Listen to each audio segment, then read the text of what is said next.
Hi there guys, and welcome to another episode of the Cover Zero Show with me, your host Simon Conboy.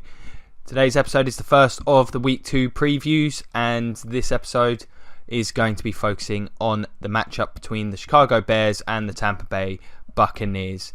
The Buccaneers opening game having had the Dolphins game last week cancelled due to Hurricane Irma and the NFL making a very, very questionable decision.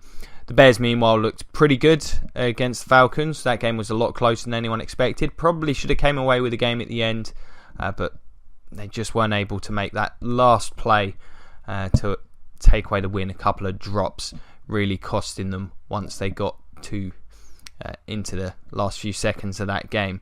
But they've got to be pleased, I think, with that performance, a game that people thought they were going to get blown out in. The Buccaneers coming into this season with higher expectations than they've had since, I guess, they were the defending Super Bowl champions, really. It's been a dry run for this team, a decade since they made the playoffs. I'm just going to analyse the matchups, how I think both teams will attack the game, and give you my thoughts on how this game is going to end up going. So I'm going to start with the Bears defence, who played a great game at the weekend. I do think they've got a couple of issues heading into this game with regards to injuries. Jarrell Freeman is now on IR. I think that really hurts them. It leaves Danny Trevathan in the middle with some untested guys. I think that could hurt. The front seven is definitely the strength of this team. Akeem Hicks had a great game at the weekend. Eddie Goldman's an ascending young player, as is Leonard Floyd, who had a really good rookie season. He had a solid game at the weekend, and they really managed to get a lot more pressure on Matt Ryan than would have been expected, especially after the way the Falcons performed last year on the offensive line. They're pretty tough against the run, this group, and the Pernell McPhee and Willie Young are also decent players. They got a lot of options in terms of getting after the passer. Pretty stout against the run as well. So the front seven, they look solid, and I think they've got a pretty good matchup this week. I don't think the Buccaneers' offensive line particularly strong. Ali Marpet moving to centre, I don't necessarily think that's going to be a problem. I think he's an ascending player, but other than that, DeMar Dotson's a pretty good player at right tackle. The interior play is what concerns me, with J.R. Sweezy and Kevin Panfield. The Buccaneers are pretty high on both of those guys. I'm a lot more dubious. I feel they should have made an effort to go get a proven guard during the off-season. And Donovan Smith at left tackle, who isn't the best pass blocker in the world. He's an asset in the run game, but struggles with speed rushes. I think he may have a tough time dealing with Floyd. As a result, I'm expecting the Buccaneers to utilise a lot of two tight end sets in this game. They drafted O.J. Howard. He's a great blocker. Cameron Brate, not so much, but I think you'll see a lot of them guys trying to widen the line, lessen the opportunities for the speed rush to get to Jameis Winston, make them a bit more unpredictable in terms of where they're going to run the ball. And I think the focus will be on keeping Jameis upright. And part of the reason I think that's going to be the case is this secondary looks to have some issues. They played okay at the weekend, but Prince Amukamara, he's been injured. I don't know if he's going to play this weekend. If he does, I'm not sure he's going to be fully healthy. Obviously, Mike Evans is a tough matchup for anybody, and I think that one's going to hurt him. Marcus Cooper and Bryce Callahan, pretty unproven players. Kyle Fuller will probably see some snaps as well.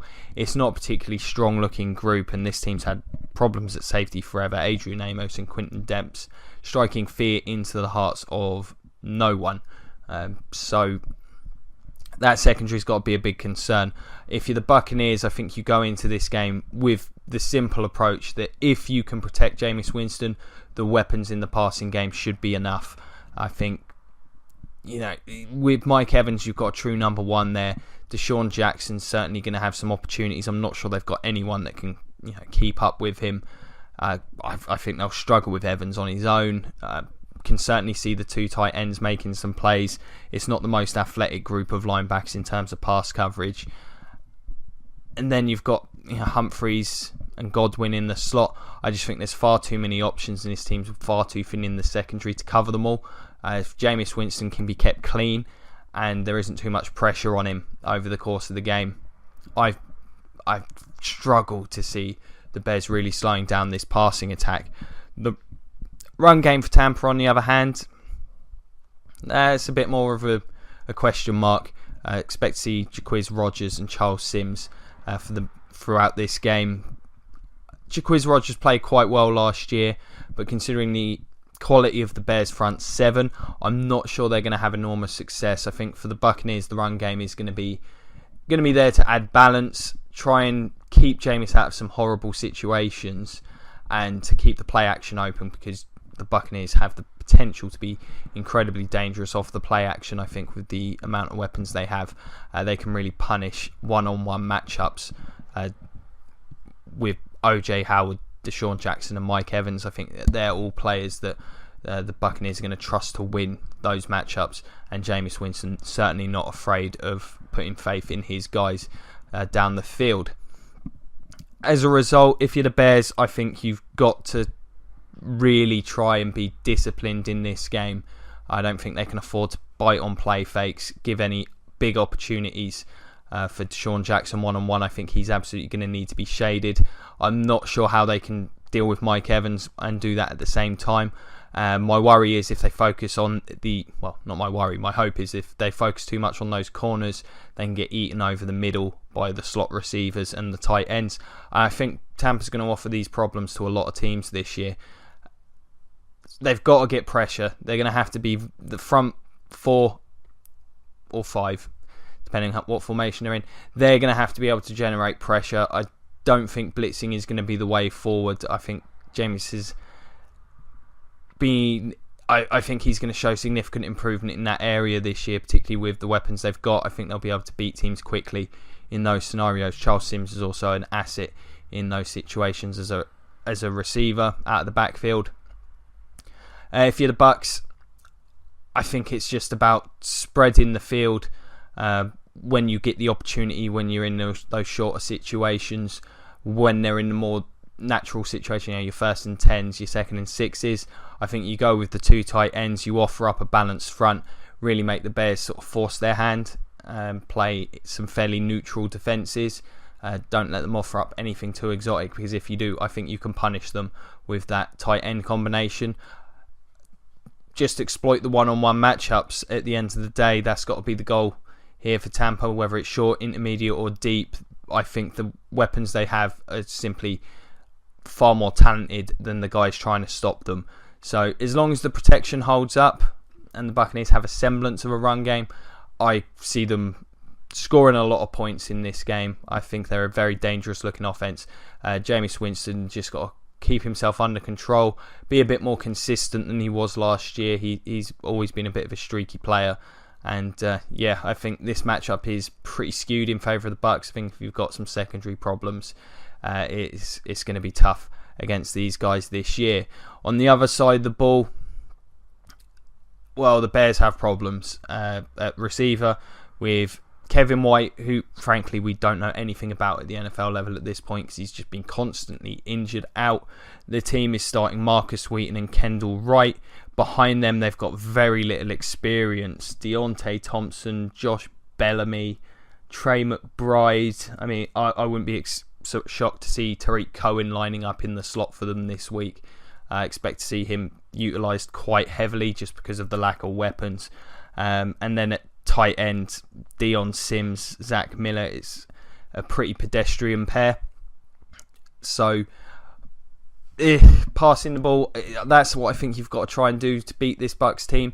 The secondary is a question mark. Hargraves I expect to see improve in year 2, but he gave up a lot of plays underneath last year. The safeties, TJ Ward's going to be a good thumper for the Bucs, but he's never been the best coverage guy. Who knows? I mean, I don't ever want to see Chris Conte as a starter ever again in Tampa, but who knows? That's probably what they're going to do. Or Keith Tandy, possibly the rookie Justin Evans. A lot of questions in the secondary, but I just don't think the Bears have the ability to exploit those matchups. Kyle Long's going to be missing this game. It sounds like that's, I think, a big deal. And I just can't see Glennon having too much success against these guys. I think Brent Grimes is just going to be too good for any of these guys. He was exceptional last year. Unless age suddenly strikes him, I think he's going to pretty much dominate that matchup.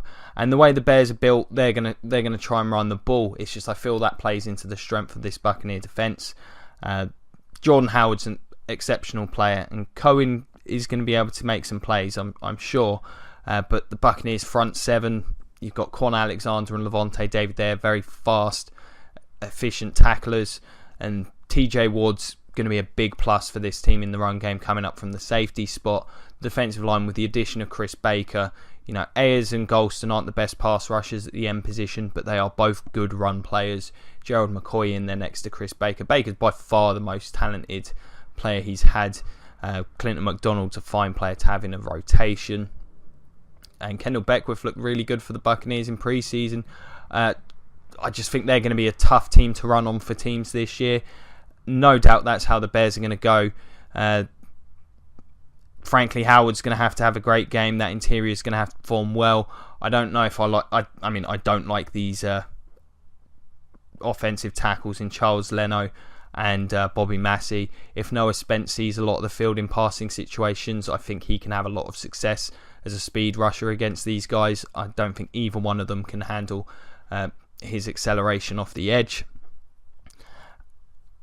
And frankly, I just think, it's just going to be tough. I think the Buccaneers are the more talented team at this point.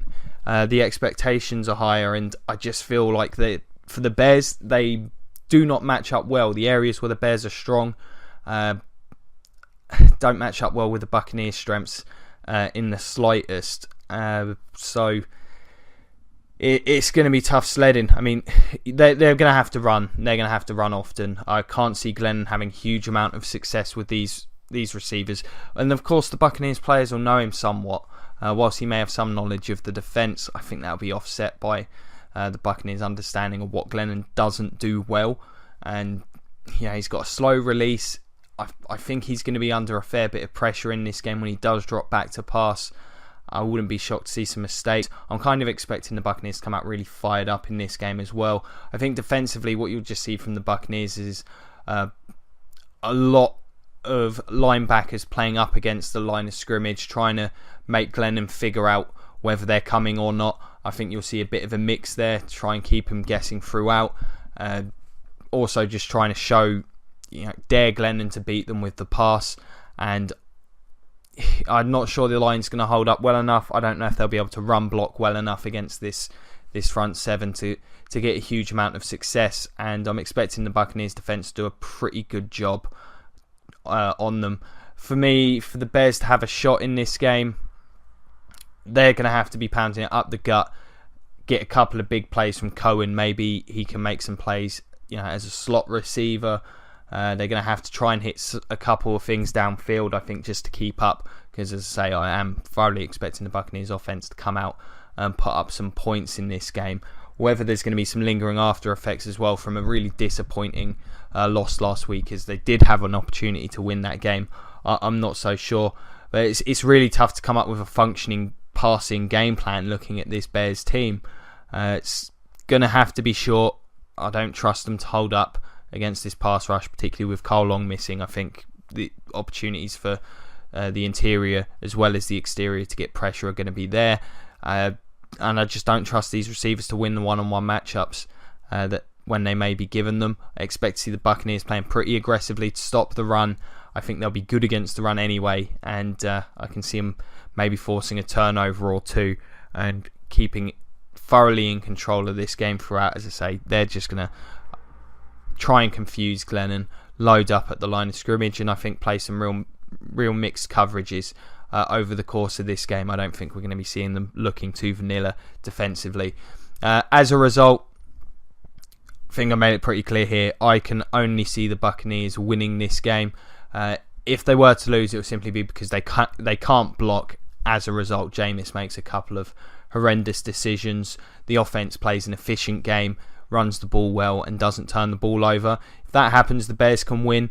But I just think when you look at these teams on paper at the moment, the Buccaneers certainly look like the far more dangerous team on the offensive side, and I can see them getting some points against what looks like a pretty soft Bears secondary. So I got the Bucs winning this one comfortably. And I don't even think I can be accused of being a homer here. I think they've got to be the favourites heading into this one. So there you have it. That's my preview of the Bears-Buccaneer matchup. Let me know, what do you guys think? Is there anything you think I'm missing? Any particular matchup in this game interesting to you? Player you expect to have a big impact? Let us know. We've got the comment section below. We've got the Cover Zero Facebook page. You can find me on Twitter at Simon Conboy. Always happy to talk football. Thank you so much for your time. Really do appreciate it. If you've enjoyed this, check out some of the other previews. This should be the first one up, but they're hoping to get another 4 or 5 maybe before Sunday's games kick off. I'll also be doing a review of the Texans-Bengals game tomorrow, which, gotta be honest, I'm not looking incredibly forward to after seeing the way those offensive lines performed last week. So, yeah, if you can check that out, there's plenty of other stuff on the channel. It'd be greatly appreciated if you can like, share, subscribe, check out the Patreon and all that good stuff. That'd be wonderful. As always, thank you so much for watching. It's been a pleasure as always. Have a great evening and go Bucs.